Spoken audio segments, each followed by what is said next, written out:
यह कहानी है एक गरीब किसान की। किसी गांव में हीरा नाम का एक गरीब किसान अपनी पत्नी, झुमकी बेटा मोहन और बेटी सीता के साथ एक छोटे से घर में रहता था। हीरा बहुत ही मेहनती था। इतनी मेहनत करने के बावजूद भी उसे कभी अच्छा मुनाफा नहीं होता था। वह किसी तरह जैसे तैसे करके अपना परिवार का लालन पालन करता था। फिर एक दिन उसकी पत्नी कहती है, आप इतनी मेहनत करते हैं और पूरा दिन ईमानदारी से काम करते हैं, फिर भी हमें कोई मुनाफा नहीं होता। हमें जीवन में इतने कष्ट झेलना पड़ रहा है। आखिर ऐसा कब तक चलता रहेगा? भाग्यवान, तुम चिंता मत करो, जल्द ही सब ठीक हो जाएगा। हमें अपने कर्मों का फल जब मिलेगा। तुम चिंता मत करो, सिर्फ अपने कर्मों पर ध्यान दो। जी, मैं तो अपने कर्मों पर ही ध्यान दे रही हूँ। मैं आपके साथ हमेशा खड़ी रहती हूँ। हम लोग कितनी मेहनत करते हैं और हम लोग कभी किसी का बुरा भी नहीं सोचते हैं। तो आखिर हमें हमारे कर्मों का फल कब मिलेगा?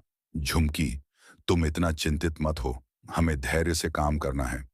अगर हम सब्र करेंगे तो हमें फल भी अच्छा मिलेगा। हीरा बहुत ही अच्छा इंसान था।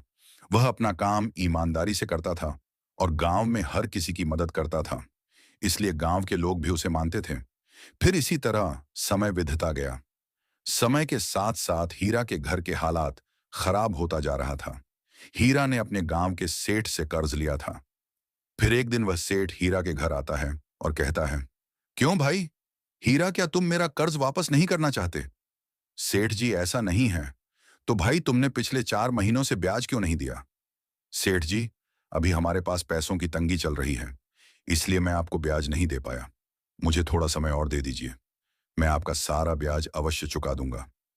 हीरा, इसमें मैं कुछ नहीं कर सकता। देखो, जो जायज है उसके अनुसार ही तुमको काम करना पड़ेगा।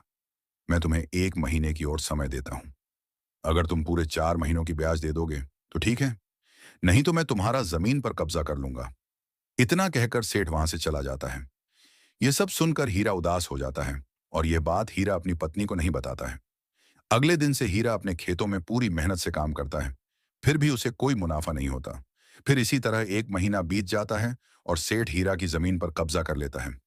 ये सब होने के बाद किसान बहुत ज्यादा उदास हो जाता है और घर जाकर सारी बातें अपनी पत्नी झुमकी को बता देता है।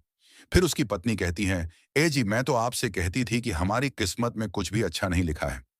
अब देखिए ना, हम कितनी मेहनत करते थे, फिर भी हमारे साथ ऐसा हो रहा है। हमारे पास तो एक ही जमीन थी, अब वह भी नहीं रहा। अब हम भला क्या करेंगे? हम किस तरह अपना गुजारा करेंगे?